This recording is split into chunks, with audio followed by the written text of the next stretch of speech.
Depending on how much RimWorld you play, you might look at this and know exactly what's going on. Or you might be like, why the heck do they have dandelions planted in their field? Well, if you're asking that question, I can definitely answer that for you today. But also, I just wanted to check. We're in RimWorld version 1.5 now, and there have been changes to the way the game works, including changes to how animals work, like adding animal pens. So is growing dandelions in their pen still the best food for your animals? The answer is yes. It is still the best way to keep your animal alive inside their pen. And I did a test for fun with, of course, alpacas to see which plant offered the best nutrition for them while planted inside their animal pen. I did use a lot of crops in this test that I figured would not be good, including Tinctoria, which offers 0 nutrition as kind of a baseline for how quickly the alpacas wouldn't make it. The first one to fail, surprisingly, was actually the one in the corn pen. Presumably because corn takes so long to grow, it offered no nutritional value for the longest time. That said, the Tinctoria is also offering no nutritional value at all, so they might have just had a little bit more grass or a higher hunger rate than the one that was in the Tinctoria pen. The cold snap that came right around winter posed a little bit of a problem. At that point, I did still have 8 alpacas, so I kept them alive with a little bit of food until I could replant. I figured that was the best way to do it. Now, once we got replanted, only 2 of them got food quickly enough from the crops to stay standing. And I was kind of surprised that it was the daylilies. The daylilies over the hay.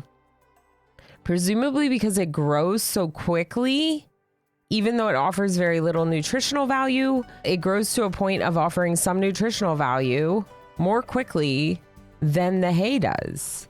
Now, if you really wanted to rely on daylilies, I would test this further. Daylilies versus hay. But my test proved without a doubt that the alpaca in the dandelion pen, now forever known as Dandelion in my test faction, was fine all along. No malnutrition at all.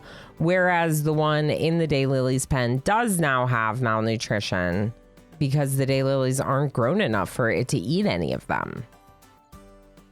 So once again, we have seen that having dandelions planted in the pen is the best move.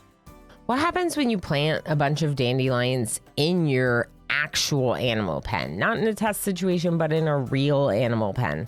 In my test faction, my animal pen is just walled in, as you can see, and I have fully planted it with dandelions. They have no other food source, whereas previously I had been providing them with the hay from my crop fields. They are obviously eating dandelions. There is a lot of dandelion planted. I don't think it necessarily needs to be this big, but it should be noted that this entire time, the nutrition growth in this pen has been listed as 2.48. And it continues to say that there is not enough nutrition for these animals, even though I have been having them live off of this dandelion. And I even have a mega sloth eating the dandelion who is not restricted to this zone. So it might not always cover your animal needs, but planting dandelion in the pen is absolutely the best form of nutrition for your pen animals. Do you want to know why? If you first harvest a crop when you are first able, you will lose a portion of the potential harvest. If you wait until it's fully harvestable at 100% fully grown, then you will get as much produce out of that harvest as possible.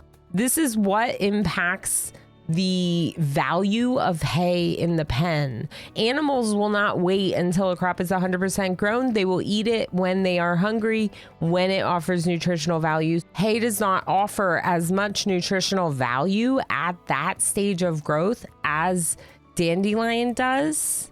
And you are better off planting the dandelion. Now, if you would have, say, a really big pen for one animal and you want to harvest the hay to hold your animal over through winter, let's say, then you could take some of the efficiency penalties and just grow the hay in the pen.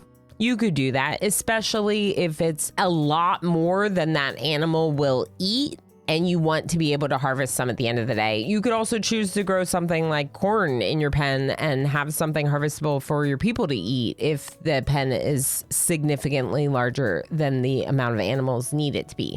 I hope that this helped. I know some people wonder about this. People ask about it occasionally on stream. And if you're new here, make sure you hit that subscribe button so you can find your way back here next time. Have a good one. Bye.